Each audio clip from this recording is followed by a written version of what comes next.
3 years ago, he looked at me and said I didn't fit the company profile. Today, my signature decides whether he stays employed. I was 52 years old when I walked into that interview room. Impeccable resume, 2 decades of experience, weighty recommendations.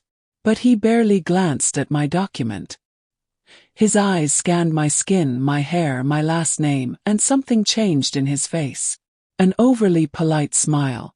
That kind of politeness that hides contempt. He crossed his arms, leaned back in his leather executive chair, and said the position required someone with a more aligned cultural fit. Cultural fit. Code for "you don't belong here." I left that mirrored glass building feeling the weight of humiliation. I didn't cry in the elevator. I didn't cry in the parking lot. I kept that pain like one keeps a seed. Because there are things that only germinate in the dark. I spent the following months sending out resumes, hearing no after no, watching doors close before I even crossed the threshold. Each rejection carried the same invisible subtext. I was too good on paper, too wrong in appearance. Too old. Too black. Too inconvenient for rooms where only certain faces, certain voices, certain stories fit. But I had something they didn't expect. Decades of silence taught me to observe, to study, to understand how the game works even when the rules aren't written. While they underestimated me, I was learning their weaknesses. Every closed door was a lesson on where to look for the cracks in the system. A year later, I founded my own consulting firm. Small at first. Just me, a laptop, and a list of contacts who trusted my work, not the color of my skin. Clients started coming in. Projects grew. My reputation quietly spread through the same circles that had rejected me. I didn't need to shout my worth. My results spoke for themselves. 2 years had passed. My company was no longer small. Bigger contracts. Expanding team. And then came the offer that would change everything. An acquisition. A large corporation wanted to buy my consulting firm. Its name. That same mirrored glass company that had rejected me. Do you believe in poetic justice or just coincidence? When I received the invitation to the negotiation meeting, I saw his name on the list of participants. Operations director now. The man who decided my fate with a 3-second glance. He would be in the room. On the other side of the table. I walked into that same building 3 years later. Same cold marble reception area. Same glass elevator. But this time I wasn't asking for anything. I was being courted. They needed me. They needed my company, my expertise, my signature on a multi-million-dollar contract. The meeting room door opened. And there he was. Recognition flashed across his face like lightning. I saw his eyes widen slightly. I saw the color drain from his cheeks. He reminded me. And for the first time in 3 years I smiled. Because this time I was the one deciding who had the right profile. And he was about to find out what it means to be judged without even opening his mouth. He recognized me. That was enough. It wasn't just the look of surprise. It was the way his shoulders hunched, as if his body knew before his mind that something had changed. He extended his hand to greet me, but hesitated for a fraction of a second. That microscopic pause that reveals everything. I shook his hand firmly. I didn't smile too much. I didn't show anger. I simply sat at the head of the table, where the people who lead the conversation sit. Have you ever experienced a moment like this? When the past and the present collide in the same room, and you realize that this time you're the one choosing what will happen? The meeting began. Formal introductions. Numbers projected on the screen. They wanted my company because I had built something they hadn't. Credibility with clients who demand real excellence, not just talk of diversity. My consulting solved problems that companies like theirs created. Ironic, isn't it? They rejected me for not having the right profile, but now they needed my work to fix the mess that the wrong profiles had made. I watched them talk. Projections. Synergies. Pretty words that tried to disguise the truth. They were desperate. The company was bleeding talent, losing contracts, facing labor lawsuits for discrimination. And I, the woman who didn't fit the culture, was their solution. He tried to lead the conversation a few times. He asked technical questions, trying to regain the control he always had in that environment. But every time he spoke, someone from my team responded with irrefutable data. Every time he tried to question our methods, I just smiled and asked him to elaborate on his concern. And he couldn't. Because deep down, he knew he was playing a game I knew better. There's something powerful about realizing you don't need to shout to be heard. You don't need to prove anything when your results have already proven everything. For years, women like me were taught to ask for permission, to be grateful for crumbs, to accept less because we were supposed to be grateful to be in the room. But when you build your own table, you decide who sits at it. Between breaks in the meeting, he tried to strike up a conversation. Coffee in hand, his tone too casual. He asked how I had gotten there, as if he were genuinely curious. As if he hadn't been the one who tried to stop me. I answered politely. I explained that after that interview, I decided I would never again depend on someone else's permission to exist professionally. That I built something from scratch because I believed in my worth, even when no one else did. He swallowed hard. He said something about complex selection processes and difficult decisions. Apologies disguised as explanations. I just nodded. I didn't need his apology. I needed his signature on a contract that would give me control over the company's future. That's why so many people choose to stay here, following each revelation. Because stories like this aren't about gratuitous revenge. They're about regained dignity. About understanding that the system that rejects you one day may need to bow before you the next, if you have patience and strategy. The meeting ended with handshakes and promises to continue the conversations. But I knew what was coming next. They would return. They would make a proposal. And I would have to decide whether to accept it or simply let them sink on their own. Because real power isn't about destroying the person who hurt you. It's about having the choice to forgive or not, knowing that this time you're the one who decides. I left that glass building and looked back one last time. Same facade. Same distorted reflections in the mirrored windows. But I was no longer the woman who had left 3 years ago. I was someone they now needed to respect, even if only out of self-interest. And that was just the beginning of what was to come.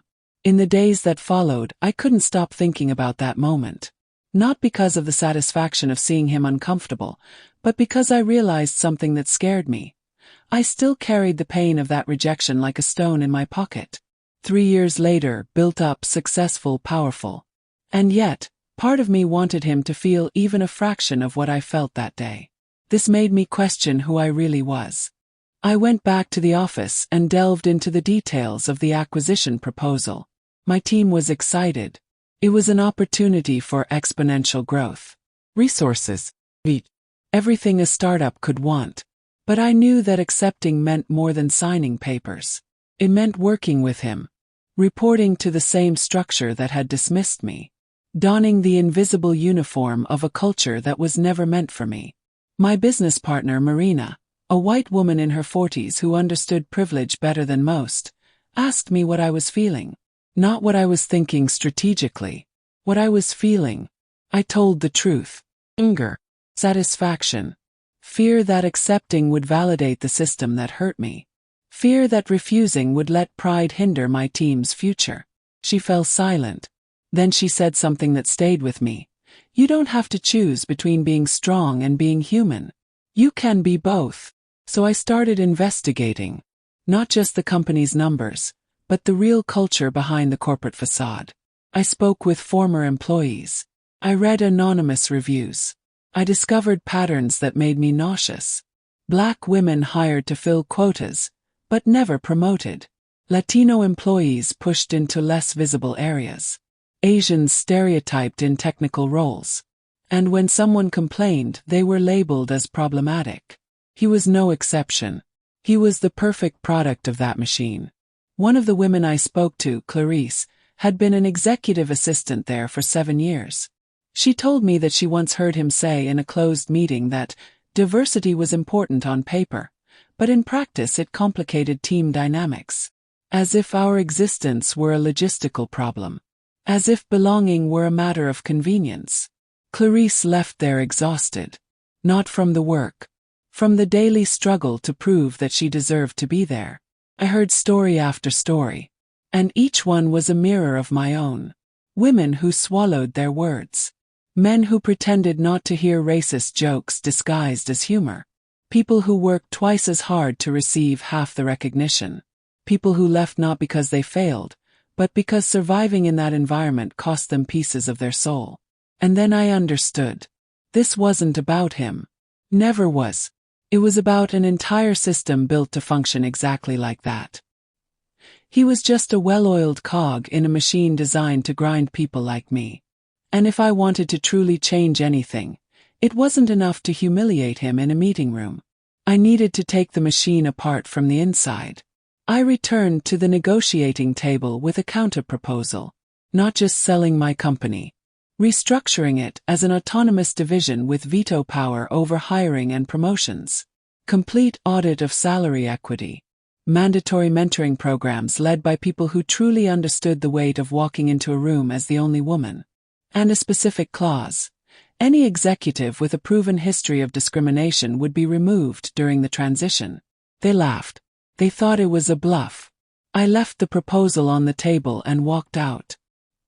He said they had a week to decide whether they wanted an acquisition or a public showing.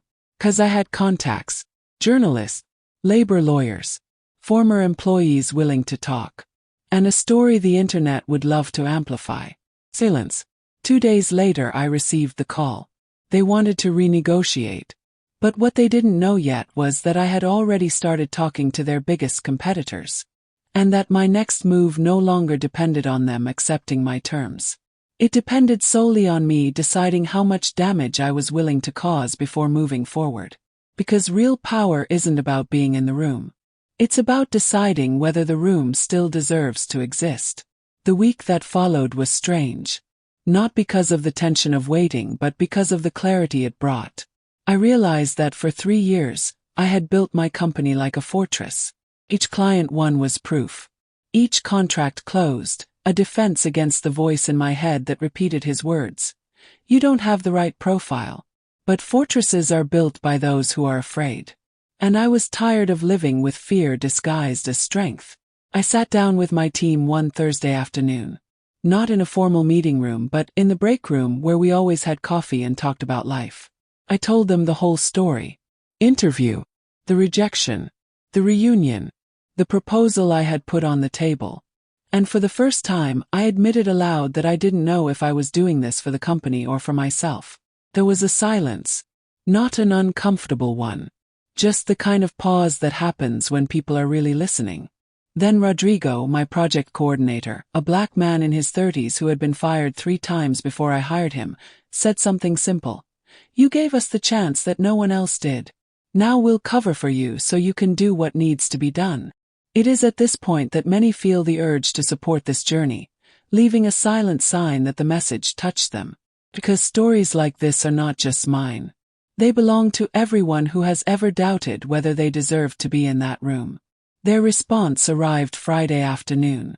A formal email requesting an in-person meeting to discuss the terms in detail. Translation: they were afraid. Afraid of what I might expose. Afraid of losing control. Afraid that I actually had tricks up my sleeve. And I had it. But when I entered that room again, something inside me had changed. It wasn't about proving anything anymore. It was about choosing what I wanted to carry with me from then on. He wasn't there. They sent the CEO and the legal director. Older people, more calculating, trained to negotiate without showing weakness. But I was older too. More calculating. And unlike them, I had nothing to lose that I hadn't already lost. The legal director began by talking about operational concerns regarding my demands. She said that restructurings of this magnitude would take time, that processes needed to be respected, and that I was being, in her words, a little inflexible, unyielding. The word they always use when a woman knows what she wants. I let her finish. Then I opened my folder and placed on the table copies of internal conversations that former employees had shared with me. Emails where managers openly discussed how to filter out problematic candidates. WhatsApp messages mocking accents. Performance reviews where Black women were consistently rated as too emotional or not aligned with the culture. I pushed the papers toward them. Not angrily, only. You can call it inflexibility. I call it refusing to negotiate with those who believe dignity is a privilege. The CEO adjusted his glasses. The legal director looked at the documents as if they were explosive traps. And perhaps they were. Because the truth is always dangerous for those who have built empires on lies. Then he did something unexpected. He asked what I really wanted. Not strategically. As a person. What I wanted beyond exposing them, beyond winning, beyond proving I was right. And I didn't know how to answer immediately. Because the truth is, revenge is easy. You plan it, you execute it, you watch your enemy fall. But then what? When the silence returns and you realize that destroying the one who hurt you doesn't erase the pain. It only redistributes the burden. I took a deep breath. I looked at those people on the other side of the table.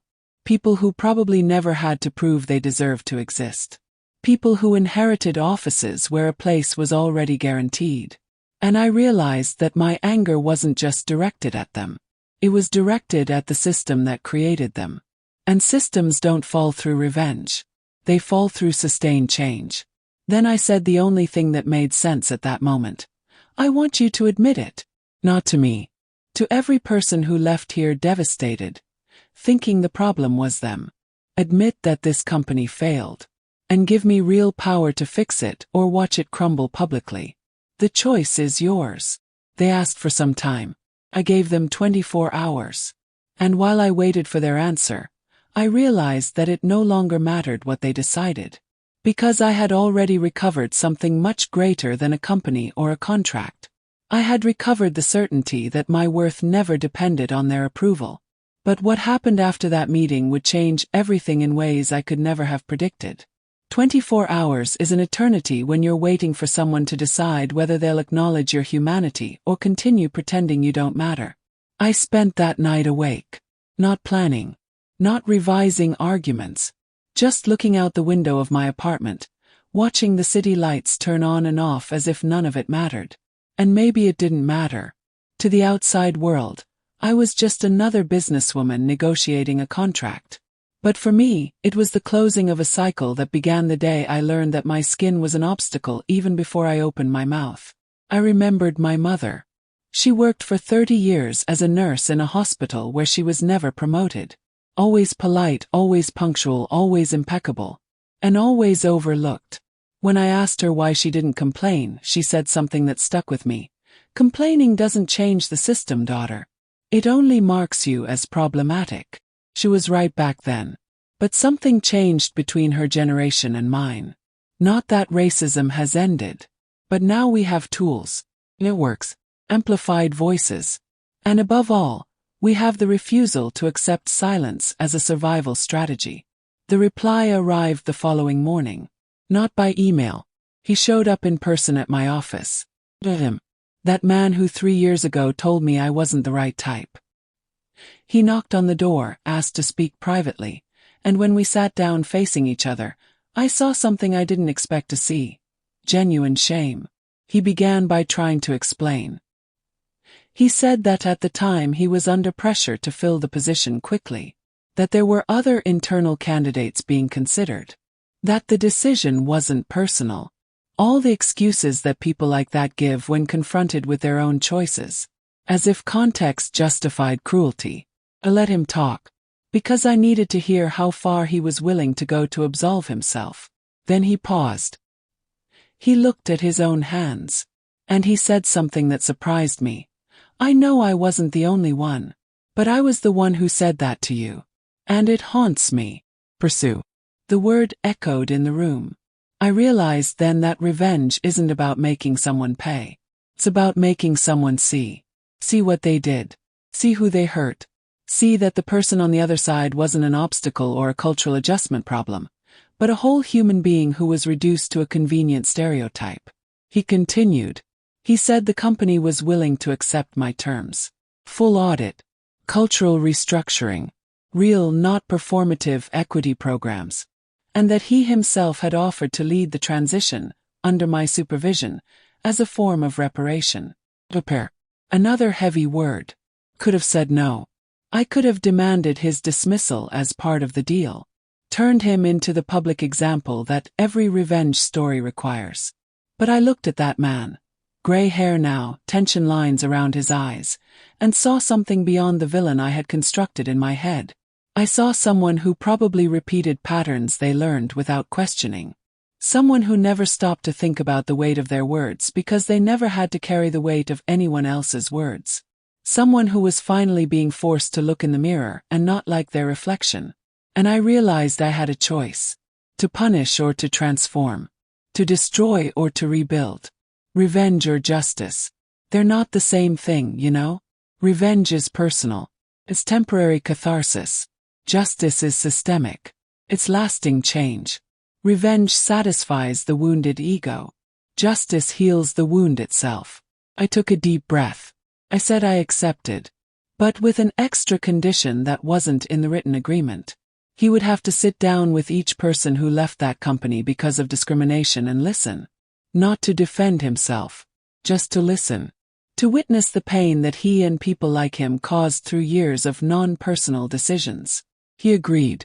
And at that moment something changed. We were no longer enemies. We were two people trying to fix something that neither of us created alone, but that we both perpetuated in different ways. We signed the agreement a week later. Without fanfare. Without photographers. Just papers, pens, and the silent weight of a promise. This needs to be different. But what I discovered after the paint dried made me question everything again. 2 weeks after signing, I received an envelope. Not digital. A real paper envelope, delivered by mail, with my name handwritten in shaky handwriting. Inside, a 6-page letter and an old photograph. The letter was from a woman named Dorothy, 73 years old. She had worked as an executive secretary at the same company for 22 years, between 1985 and 2007. Black. Divorced. Mother of 3 children whom she raised alone on a salary that never increased, no matter how many overtime hours she worked. She wrote that she saw my name in the newspapers when the deal was announced. That she read about the cultural restructuring, the equity audits, the promises of change. And that she needed to tell me something that nobody else knew. In 1999, Dorothy had been shortlisted for a promotion. Administrative manager. The first black woman in the company's history to come so close to that position. She went through all the stages. Interviews. Evaluations. Recommendations. Even the CEO at the time had praised her dedication. On the eve of the official announcement, they called her into a room. 3 white men in suits. They said there were concerns about how she would be received by the team. That perhaps it would be better to wait for a more appropriate moment. That it was nothing personal, just strategy. She accepted. Because it was 1999 and black women didn't question these things without risking everything. She continued working. She continued being impeccable. And she was never considered for a promotion again. 20 years later, she retired with the same title she had when she entered. The photo on the envelope showed Dorothy in 1999. Young. Smiling. Holding a folder of documents, posing next to a sign that read, Head Office. She looked so full of hope in that picture that it hurt to look at. At the end of the letter she wrote, I saw your story and thought, maybe now things will really change. But I also thought, how many Dorothys are still in there, waiting their turn for decades? What if their change comes too late for them, just as it came too late for me? Kept the letter. I reread it 3 times. And I realized something that scared me. I was so focused on fixing the future that I forgot to honor the past. Dorothy was not the exception. She was the rule. How many women like her sustained that company in the shadows? Invisible, replaceable, disposable. How many held the structure together while average men climbed to offices with a view? I scheduled an extraordinary meeting with the board. I brought the letter. I read it aloud, every word, every pause, every exposed wound on those pages. When I finished, the silence was deafening. So I demanded something that wasn't in the original contract. A historical reparations program. Not symbolic. Real. Locate all black female employees who worked at the company between 1980 and 2010 and were never promoted despite their qualifications. Review their cases. Offer financial compensation. Issue a public apology. The resistance was immediate. This sets a dangerous legal precedent, said the legal director. It could cost millions, estimated the CFO. Some of these women have already passed away, someone argued, as if death erased moral debt. I let them talk. Then I asked a simple question. You built this company on whose backs? And now that you're making a profit, you think you owe nothing to those who carried the burden? No one answered. He, the man who rejected me 3 years ago and was now leading the transition, stood up. He said he fully supported the proposal, that if the company truly wanted to change, it needed to recognize that change without repair is just marketing. I didn't expect that. And perhaps that's the most complicated aspect of justice. Sometimes those who hurt you can become your ally, not out of sudden kindness, but because they finally understood that the system that benefited them also corrupted them. The vote was close, but it passed. 3 months later we organized an event. Not a corporate one, an intimate one. We invited all the former employees we could locate.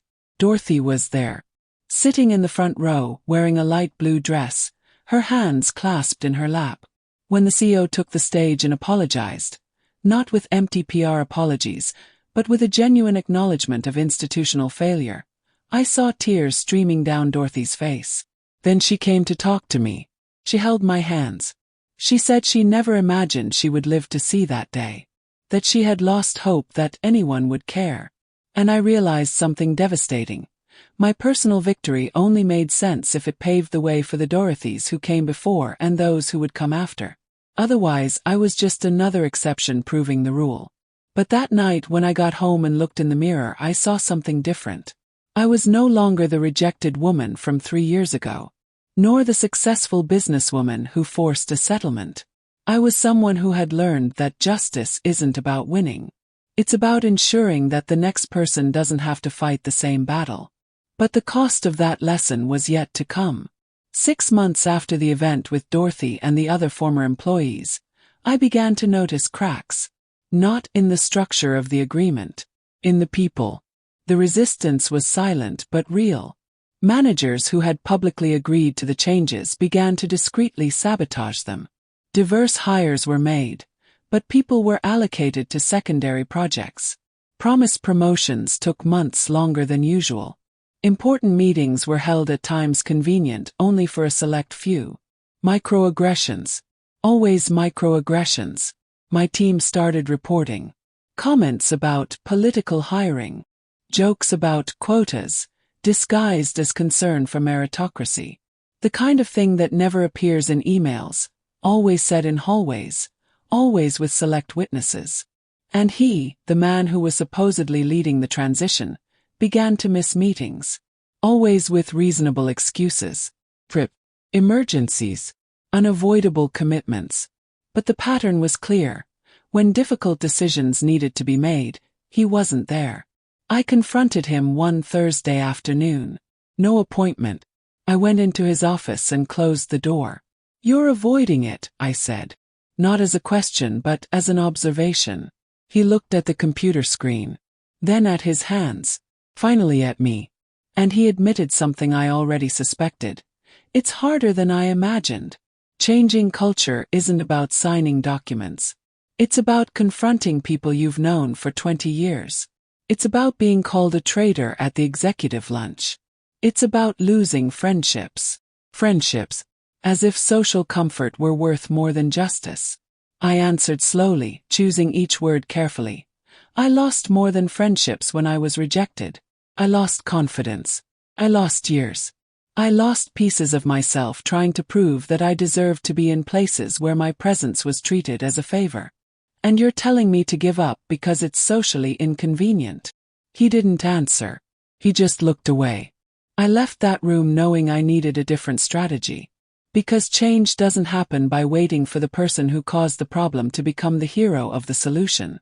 Change happens when you build structures that don't depend on goodwill. So I put together something I internally called the Oversight Council. Unofficial. Not on the organizational chart.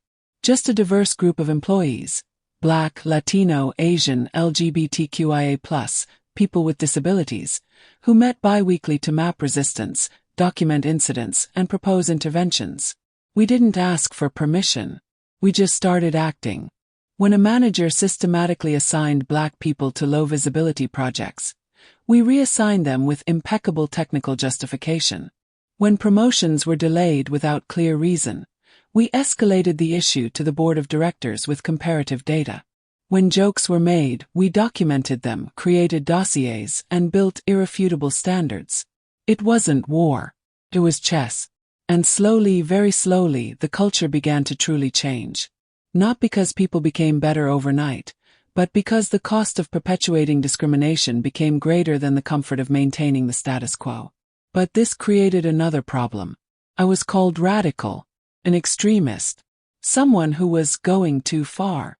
Anonymous comments on the intranet said I was creating an environment of fear, that no one could say anything anymore without being cancelled. Cancelled. The favorite word of those who have always been able to say whatever they want without consequence, and now need to think before opening their mouths. There were even threats. Not explicit ones, but the kind of message that comes through third parties. Be careful. You're making powerful enemies. Some shareholders are worried. And you know what I thought? That if my presence bothers you so much, it's because I'm exactly where I should be. Because comfort is a privilege for those who have never had to fight for their place. There's something I'd like to know. Have you ever faced this kind of resistance when trying to change something? That feeling of being alone even when surrounded by people? Comment below because these stories need to be told. The turning point came in an unexpected place. A quarterly shareholders meeting. Yes, that same man asked for the floor. And to my complete surprise, he used his 15 minutes to do something I never imagined. He publicly acknowledged that he had failed, that he agreed to lead the transition thinking it would be easy, but discovered that real change requires courage he lacked. And then he resigned, not from his position but from leading the equity program. He said that it needed to be led by someone who truly understood the weight of the struggle. And he proposed that I officially take over, not just as an external consultant, but as Vice President of Culture and Equity. Total silence in the room. Then applause. Not unanimous, but enough. Accepted. Not because I trusted it would be easy, but because I finally understood that my revenge wasn't about destroying those who rejected me. It was about building a place where no one else would need to be rejected for the wrong reasons. But taking that position meant giving up something I didn't even know I was holding on to. Giving up my company. That was the unspoken condition. Being Vice President of Culture and Equity full-time meant selling my consulting firm or transferring it entirely to my partner. The company I built from scratch. The fortress I erected brick by brick after being rejected. My refuge. My living proof that they were wrong about me. And now, accepting that position meant letting her go. I spent sleepless nights debating with myself. Marina, my partner, said she would gladly take on everything. That the company was solid. That I deserved that opportunity. But it wasn't about deserving it. It was about identity. Who would I be without that company? Without the business card that said founder and CEO? Without the shield that protected me from depending on anyone's validation? My therapist. Yes, I had one because nobody goes through this entire journey without professional help. Asked me a question that hurt. Did you build this company out of love for the work or out of fear of being rejected again? I remained silent for long minutes. Because the answer was both. And recognizing that meant admitting that part of my strength came from the same place as my pain. I decided to accept. I sold my share to Marina in a fair deal. I cried when I signed the papers. Not out of regret. Out of grief. Because I was closing a chapter that saved me when no one else believed in me. But it was also opening up space for something bigger. Not just changing a company. Changing an entire ecosystem. As vice president, I gained access to data that made me nauseous. The pay gap between white and non-white employees was 34% for equivalent positions. Black women were concentrated in 73% of operational positions and only 4% of strategic positions. And when we controlled for seniority, experience, and education, the patterns remained. It wasn't a coincidence. It was design. I presented these figures at an executive meeting. I projected the graphs on the screen. I let the silence weigh heavily. Then I asked, how do you explain this without using the word meritocracy? Nobody succeeded. We implemented immediate salary adjustments. Non-negotiable. Cost millions. Some executives threatened to resign. I said, the door is open. None actually resigned. Because deep down they knew they were wrong. They just hoped no one would have the courage to say it out loud. But the hardest part wasn't facing external resistance. It was dealing with internal expectations. Black employees and other marginalized groups began to see me as a savior. Every injustice, every microaggression, every accumulated frustration was brought to me. As if now that one of us was in power, everything would magically be resolved. And I understood. Because I've been in that place of waiting for someone to come along and fix everything. But the hard truth is that one person alone doesn't change a system. It doesn't matter the position. It doesn't matter the power. Systems were built by generations and require generations to be dismantled. I had to have difficult conversations. Say no to legitimate requests because resources were limited. Prioritize battles knowing that some would have to wait. And carry the guilt of not being able to save everyone at once. A young, newly hired black employee approached me in a hallway. She was 25 years old. Her eyes were bright. She was full of expectations. She said she accepted the job because she saw my story. That she thought things would be different now. 2 weeks later, she suffered a microaggression from a white colleague who questioned whether she truly had the qualifications for the position or if she was a quota hire. She came to me crying, expecting me to fire the colleague immediately. But HR was processing it. There was a protocol, an investigation. And that wasn't enough for her. It wasn't enough for me. But that was the reality of how institutions work. Slowly, bureaucratically, and fairly slow. She looked at me with disappointment and said, I thought you would understand. And she left. That broke me. 'Cause I understood. I understood too much. But understanding didn't give me magical powers.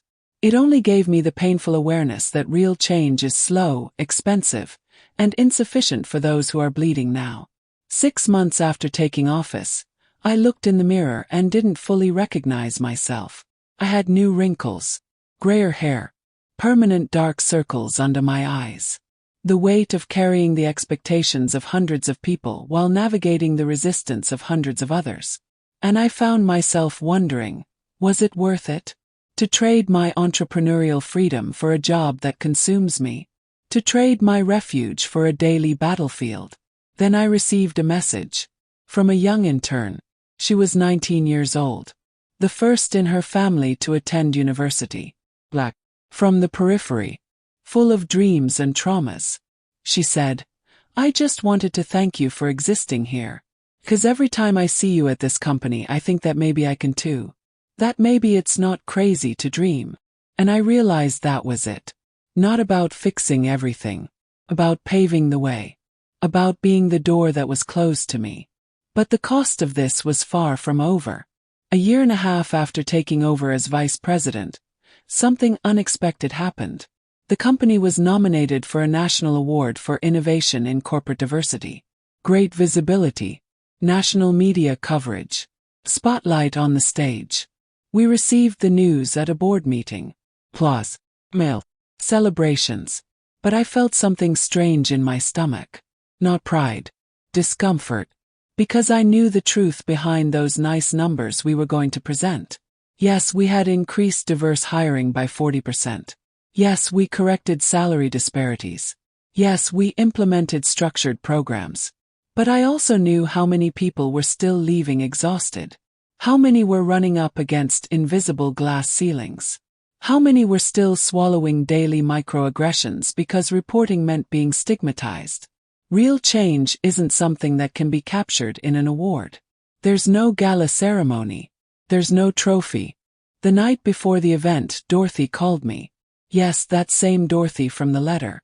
She had become a sort of silent mentor to me. She would call every now and then just to ask how I was doing. Not the job. Me. She noticed something in my voice. She asked what was wrong. I talked about the award. About the feeling of participating in corporate theater. About the fear that we were celebrating progress while deep structures remained intact. Dorothy was silent for a moment. Then she said, "Daughter, do you know the difference between you and them?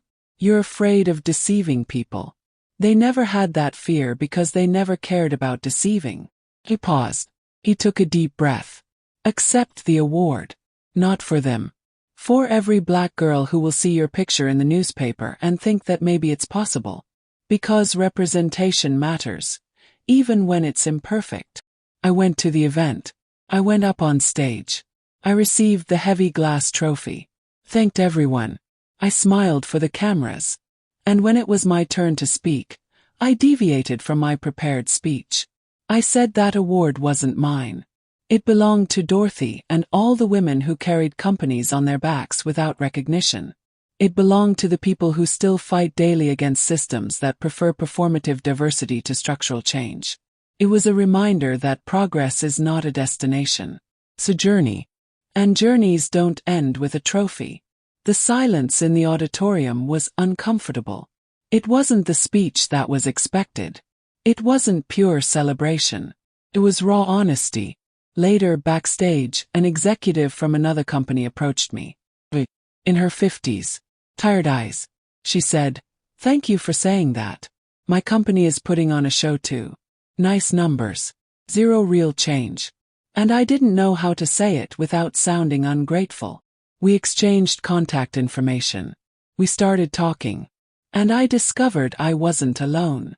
There were other people in other companies facing the same battles.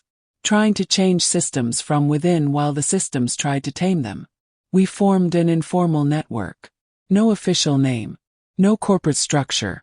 Just exchanged messages. Shared strategies. Venting at 3 in the morning when the burden became too heavy. And slowly, very slowly, we began to realize something. The problem wasn't Company A or Company B. It was the entire model. The capitalist logic that treats diversity as a performance metric, not as a matter of humanity. That hires diverse faces but maintains homogeneous power structures. That celebrates representation but punishes resistance. 2 years after taking office, I faced my biggest crisis. A major shareholder threatened to withdraw investment if we continued, prioritizing ideological agenda over financial results. As if equity were ideology. As if justice were optional. The board called me in. It was a tense meeting. They wanted me to back down on some initiatives. Nothing drastic, they said. Just strategic adjustments. Less noise. More diplomacy. I knew what that meant. Back to the theater. Beautiful numbers. Cosmetic change. I looked around the room. Faces I'd known for 2 years. Some had become genuine allies. Others merely tolerated my presence because it was convenient. And I realized something liberating. I no longer needed that validation. 3 years ago, being rejected by that company devastated me. Now, the idea of being rejected again didn't scare me. 'Cause I knew who I was. I knew my worth. And I knew that if that place wasn't willing to truly change, I would find or create another one. So I did something that surprised even myself. He said he was willing to back down. But on one condition, total transparency. Publish a detailed annual equity report, including disparities that still existed, reported and unresolved cases of discrimination, and areas where the company failed. No propaganda. The truth. If they wanted less noise, they would have had it. But they wouldn't have lies. The CEO looked at me as if I had gone mad. But something changed in his face. Respect. Or perhaps just weariness of fighting against someone who was no longer afraid of losing. He agreed. And when that report was published 6 months later, the corporate world trembled. Not because we were the worst, but because we were the first to publicly admit that diversity is not an achievement. It is a daily, flawed, imperfect, and necessary commitment. But being the first to tell the truth comes at a price. And I was about to find out what it was. The price came in the form of corporate loneliness. After we published that radical transparency report, other companies started avoiding me at events. Not openly, but invitations to speak at events dwindled. Hallway conversations became shorter, smiles more polite and empty, because I had broken the code of silence. I had publicly admitted that the emperor had no clothes, and that made me a threat. But something unexpected also happened. People I never imagined I'd encounter started contacting me. Students, activists, journalists, employees from other companies wanting to know how to replicate that transparency. People who were tired of corporate theatrics and wanted real strategies for structural change. Became a role model. Not the kind that wins trophies. The kind that gets me phone calls at 2 a.m. from someone thinking about giving up because the battle seems too big. And you know what I learned answering those calls? That my story was never just mine. It was Dorothy's. The 19-year-old interns. The pale, tired-eyed executives. Everyone who was once judged by invisible criteria and decided they wouldn't accept it anymore. 3 years after that first rejection, I wasn't just signing off on his salary. I was redesigning the system that allowed that rejection to happen. He was, in fact, still working there. Not in a leadership position. He had asked to be reassigned to a technical role, far from managing people. He said he needed to relearn how to see people as people, not as profiles. I respected that, because punishment wasn't my goal. Transformation was. One day, 3.5 years after it all began, I ran into him in the elevator. Alone. A dense silence between us. He looked at the floor, then at me, and simply said, "Thank you." I didn't understand immediately. Thank you for what? For not destroying it. For giving it a second chance. He continued, his voice low. For forcing me to see. I spent 50 years of my life thinking I was a good person because I was never openly cruel. But you showed me that omission also hurts. That comfort is also violence. The elevator doors opened. He stepped out. I stood there processing those words. And I realized that this was the most powerful revenge of all. Not to destroy. To transform. Not to silence. Teach. Not to punish. To enlighten. Today, when I look back, I see a journey I never planned. I started out wanting just a job. I ended up redesigning structures. I started out alone and rejected. I ended up leading a movement. But the most important part of this story isn't me. It's the people who came after. The 19-year-old now leads a strategic project. Dorothy was honored at an internal company event, finally recognized for decades of invisible work. The weary-eyed executive resigned from her company and came to work with me, helping to expand transparency to other organizations. And that made me understand something fundamental. Power isn't about reaching the top. It's about transforming the top into a stepping stone for those who come after. If this story touched you, if at any point you saw yourself in it, leave a like below. Like this video. Share it with someone who needs to hear it. Because stories like this only gain strength when they cease to be individual and become collective. And subscribe to the channel because there are more stories that need to be told. Stories of real people who transformed rejection into revolution, pain into purpose, silence into change. My revenge wasn't about ruining those who rejected me. It was about building a world where that rejection couldn't happen so easily to the next person. And perhaps that's the only revenge that's truly worthwhile. The kind that doesn't end with you, but begins somewhere else. Today I am no longer that 52-year-old woman who left an interview heartbroken. I am someone who has learned that dignity is not something you ask for. It is something you earn. That change doesn't happen by waiting for permission. It happens when you decide that the cost of inaction is greater than the cost of action. And I leave this for you who have made it this far. Your story doesn't end with rejection. It ends with the choice you make afterward. You can let it define you, or you can use it as fuel to redefine the world. I chose to redefine myself. And 3 years after being told I didn't have the right profile, I proved that the problem was never my profile. It was theirs. Because in the end, the real winner wasn't the one who signed the check. It was the one who changed the system that decides who deserves to sign it.